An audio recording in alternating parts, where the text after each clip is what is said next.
प्यारे बच्चों, आइए आज के टॉपिक में एक समान विद्युत क्षेत्र में द्विध्रुव की स्थितिज ऊर्जा क्या होगी, इसके बारे में बात करते हैं। बच्चों, एक समान विद्युत क्षेत्र के लिए क्षेत्र रेखाएं जो है एक दूसरे के समानांतर और एक दूसरे के बराबर हम लोग ड्रॉ करते हैं, खींचते हैं, जैसा कि यहाँ दिखाया गया है। और इस एक समान विद्युत क्षेत्र में दो आवेश द्विध्रुव लिया गया है, -q +q, और इस द्विध्रुव को विद्युत क्षेत्र की दिशा से किसी एंगल पर रखा गया है और वह एंगल भी आपको दिया हुआ है थीटा। जब द्विध्रुव को विद्युत क्षेत्र में रखा जाता है तब उस द्विध्रुव पर कि जो दोनों आवेश है उन पर बल लगते हैं और बलों का परिमाण बराबर होता है, लेकिन दिशा एक दूसरे के विपरीत होती है, जैसा कि आप यहाँ पर देख पा रहे हैं। यह बल है, यह बल है। दोनों बलों का जो परिमाण होगा बराबर होगा, लेकिन दिशा एक दूसरे के विपरीत होगा। बच्चों, ये दोनों बल जब नेट बल निकालेंगे तो नेट बल का मान 0 होगा, किंतु ये दोनों बलों की जो क्रिया रेखा है, इस वाले लाइन को इस तरफ लाएंगे तो ये क्रिया रेखा हो गई, यह क्रिया रेखा हो गई, जिसको हम लोग लाइन ऑफ एक्शन बोलते हैं। ये क्रिया रेखा दोनों बलों की अलग अलग है। क्रिया रेखा अलग अलग होने के कारण, लाइन ऑफ एक्शन डिफरेंट होने के कारण जो इस द्विध्रुव पर बल युग्म लगता है। युग्म का मतलब होता है पेयर। तो ये पेयर हम लोग का है, दो बल है, और ये दोनों बल जो है देख रहे हैं, दोनों विपरीत दिशा में लग रही है, और ये दोनों बल यानी कि बल युग्म मिलकर आघूर्ण उत्पन्न करते हैं। और आघूर्ण के लिए फॉर्मूला हम लोग पढ़े, टाउ बराबर पीई साइन थीटा। ये पी का मतलब हुआ द्विध्रुव आघूर्ण। ये पी है जिसकी दिशा ऋणात्मक आवेश से धनात्मक आवेश की तरफ होगी। ई तो जो भी विद्युत क्षेत्र है वह विद्युत क्षेत्र होगा। अब बच्चों, ये जो द्विध्रुव है इसे कुछ एंगल से विस्थापित किया जाता है, और मान लीजिए विस्थापित कितना से किया जा रहा है, अल्प विस्थापन दिया जा रहा है, डी थीटा दिया जा रहा है। अल्प विस्थापन होगा तो कार्य का मान भी कम होगा। ऐसी स्थिति में आप कार्य के लिए लिख सकते हैं डी डब्ल्यू, और यह हो जाएगा टाउ डी थीटा। और इस तरह से डी डब्ल्यू इक्वल टू हम लोग लिख पाएंगे, ये टाउ की जगह यह मान रखिएगा आप पीई साइन थीटा, और ये हो जाएगा डी थीटा। अल्प विस्थापन दिए आप तो कार्य का मान कम हुआ, लेकिन बच्चों जब विस्थापन ज्यादा होगा तो कार्य का मान भी अधिक होगा। इस तरह से मानिए विस्थापन θ1 से, और आप कहाँ दे रहे हैं, θ2 तक दे रहे हैं।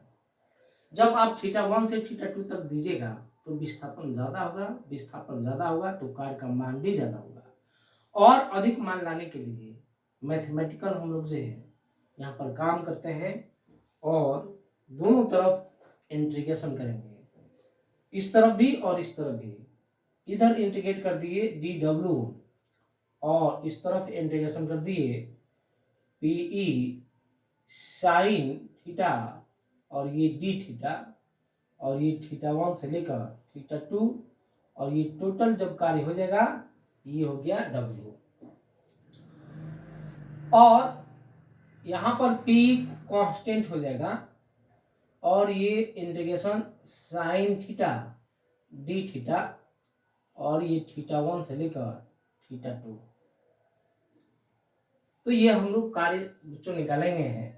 इसका भी इंटीग्रेशन जब आप करेंगे तो आप लिख पाएंगे पीई, और ये हो जाएगा कॉस, ये साइन का इंटीग्रेशन होता है माइनस कॉस थीटा, ये लिख दिए कॉस थीटा, और इंटीग्रेट हम लोग जो लिमिट लगा देंगे θ1 से लेकर कहाँ तक, θ2 तक।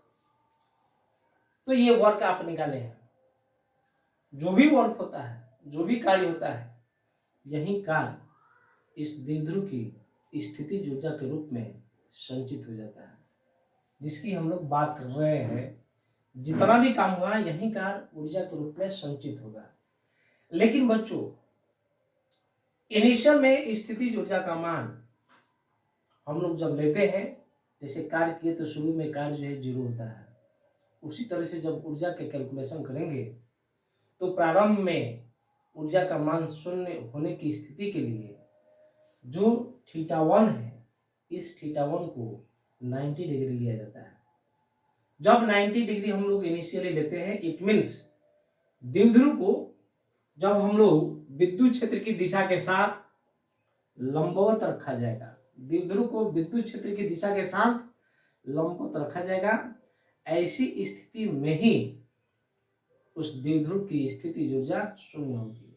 अब 0 से भले हम लोग जो है कुछ उसमें ऊर्जा धीरे धीरे आएगा, क्योंकि किसी के पास शुरू में कुछ मान आएगा नहीं, शुरू में हम लोग 0 मानते हैं, और यह 0 लाने के लिए ही ये एंगल जो θ1 है इसे 90 लिया जाता है। तो यहाँ पर अब ये कार्य जो है ऊर्जा के रूप में संचित हो गया, तो ये हो गया W, और यहाँ पर लिख पाएंगे PE, और ये हो जाएगा माइनस कॉस थीटा, और θ1 लेना है आपको 90 डिग्री, और θ2 तो θ2 जिस एंगल तक ले जाए, यानी कि 60 डिग्री 90 डिग्री जितना भी ले जाए, तो उस कंडीशन के लिए ये एंगल हम लोग का है U बराबर PE, लिमिट लगा दीजिए यहाँ पर 90 डिग्री से लेकर कहाँ तक, थीटा तक। तो ये हम लोग upper limit minus lower limit काम करेंगे, तो ये PE, और यहाँ पर लिखेंगे कॉस थीटा की जगह थीटा ले लिया, तो ये हो जाएगा कॉस थीटा, और माइनस फिर लिखेंगे माइनस कॉस 90 डिग्री। ये इस तरह से upper limit minus lower limit, cos 90 0 होता है बच्चों, तो U बराबर PE, और इस तरफ लिखेंगे माइनस कॉस थीटा, और ये तो 0 हो गया, तो कॉस 90 0 हम लोग कर दिए। इस तरह से U बराबर PE, और ये हो जाएगा माइनस कॉस थीटा, माइनस को आप आगे लिख सकते हैं, और U बराबर माइनस PE, और ये कॉस थीटा। इस तरह से द्विध्रुव की स्थितिज ऊर्जा की प्राप्ति आप कर पाते हैं।